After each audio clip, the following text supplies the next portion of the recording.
Corona virus के चलते job सबकी चली गई, तो I was also the one.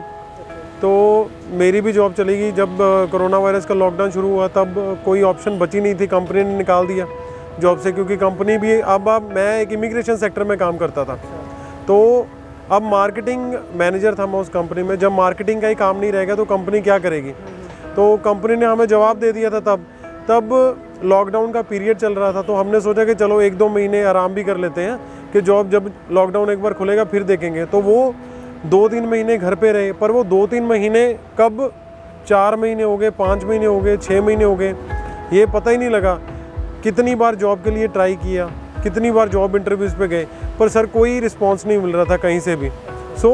एक आदमी जब जॉब कर रहा होता है और उसके बाद वो फ्री हो जाता है एकदम से, तो उसका मन होता है कि यार मैं कुछ तो करूं अपनी लाइफ में, क्योंकि फ्री तो बैठ नहीं सकते।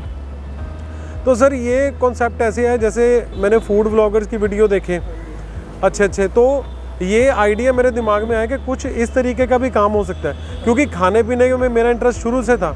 मैं चाहता था कि मैं कुछ खाने पीने का काम करूं, पर कैसे करूं वो शुरुआत जो थी वो नहीं मुझे कभी समझ लगी। तो जब YouTube पे वीडियोस देखते थे तो बहुत इंस्पिरेशन मिलती थी, यहाँ से बहुत मोटिवेशन मिलती थी कि हम भी कुछ ऐसा कर सकते हैं, क्योंकि कई लोगों ने गाड़ी पर शुरू किया है, कई लोगों ने अपनी बाइक के ऊपर शुरू कर दिया ये काम। तो मैंने सोचा यार जब खाने पीने का काम को शुरू करना ही है तो क्यों एक शॉप लेके एक्स्ट्रा खर्चा डालना अपने ऊपर। तो मेरी सोच वही थी कि ड्रीम बिग और स्टार्ट स्मॉल, के सपने बड़े देखो और छोटे से शुरू करो। तो सर गाड़ी मेरे पास थी, तो यही सोचा, फैमिली के साथ बैठकर डिस्कस किया कि मतलब कुछ ऐसा क्या कर सकते हैं कि जिससे अपना काम फिर ट्रैक पे आना शुरू हो जाए।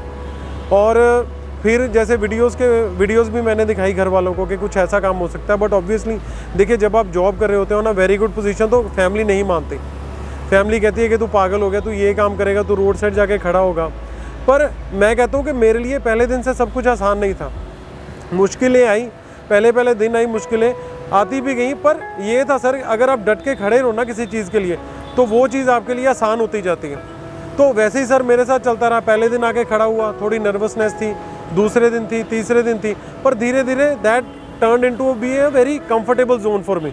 तो अब मेरे लिए सर बहुत नॉर्मल है ये सारी चीज़ें, और मेरे घर वाले भी अप्रिशिएट करते हैं। Even my relatives they do appreciate कि मैं कुछ ऐसा कर रहा हूँ कि जिससे मतलब काम चलता जा रहा है, कि मतलब मैं फ्री घर पे बैठ के ये एक्सक्यूज़ नहीं दे रहा कि यार जॉब ही नहीं है मार्केट में।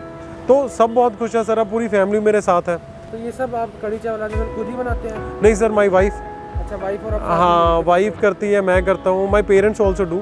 मतलब सारा जो प्रेप वर्क होता है वो सब हम मिलके ही करते हैं, but my wife is the main cook जो कुक करते हैं सारा। हाँ जी सर। जॉब भी लुधियाना में थी या बाहर थी? जॉब लुधियाना में थी sir, but I have to travel a lot. उसमें मुझे ट्रैवलिंग काफ़ी रहती थी, क्योंकि मार्केटिंग की प्रोफाइल थी। सर मैं कहूँगा कि कोविड के कारण कुछ प्रॉब्लम्स मुझे पहले लगता था कि आएंगी, क्योंकि लोग थोड़ा परहेज़ करते हैं, जैसे आपको भी पता है कि बाहर खाने में। पर सर जैसे मैं इस फूड इंडस्ट्री से नहीं हूँ, तो मैं जैसे हम घर पे खाना बनाते थे वैसे ही मैं लेके आना शुरू हो गया। तो मेरी फ़िलॉसफी वही थी, जो मैं घर पे खा रहा हूँ वही मैं लोगों को खिलाऊँगा। और आप मानेंगे नहीं, मुझे रिस्पॉन्स इतना अच्छा मिला। अब मेरे कोई डेली कस्टमर्स हैं जो डेली आते हैं खाना खाने, रिपीटेड कस्टमर्स आ रहे हैं सर। और ये चीज़ मुझे इसका बहुत अच्छा बेनिफिट हुआ कि जो मैं घर पे बना रहा था वही मैं यहाँ पर लाना शुरू कर दिया। लोगों को ये लगता है कि बिल्कुल घर का खाना ही है, because it is cooked in my kitchen only. तो हाइजीन का हम पूरा ख्याल रखते हैं। I have sanitiser over here as well, तो मतलब सारा कुछ सैनिटाइज करना एंड एवरीथिंग। तो वो चीज़ें लोग खाकर बहुत खुश हो रहे हैं सर, तो ये मेरे लिए एक प्लस पॉइंट हो गया सर। एक तो जैसे मास्क पहन के हमेशा रखना होता है, ये तो हमने इंटरव्यू के लिए निकाला है। तो एक तो मास्क, एक hand sanitiser is very important. और ग्लव्स वगैरह मैं इसलिए नहीं पहनता क्योंकि मेरा फिजिकल कॉन्टैक्ट किसी चीज़ से नहीं होता, तो इसीलिए बिल्कुल प्लेट से पकड़ा और सैनिटाइज करके मैं हर एक चीज़ को हाथ लगाता हूँ। तो मतलब ये सर तो क्वेश्चन तो थोड़े बहुत लेने ही पड़ते हैं। बाकी जैसे सर को कवर रखना है वो चीज़ें सर सारी होती हैं। सर मेरे पास राजमा चावल मिल जाएंगे, कढ़ी चावल मिल जाएंगे, चने कुलचे मिल जाएंगे, आपको लस्सी मिल जाएगी सर। तो ये सर सबसे पहले ये आपकी हाफ की और फुल की कौन सी? ये हाफ है सर, और ये साथ में फुल की है। अच्छा, और प्राइसेस क्या है दोनों के? ये 40 की है, ये 80 की है। Half 40 and full 80? Full 80 simple फंडा सर उसमें रहता है। और इसमें फिर आ जाते हैं सर हमारे चावल, ये देखिए ये बासमती चावल है सर। हाँ जी, तो ये हो गया। कितने बजे तक लगाते हो, कितने बजे तक हटाते हो, कितने बजे तक खत्म हो जाता है सामान? सर मैं 11 बजे तक आ जाता हूँ। 11 बजे के बाद जैसे जैसे लोग आते जाते हैं वैसा वैसे चलता रहता है अपना।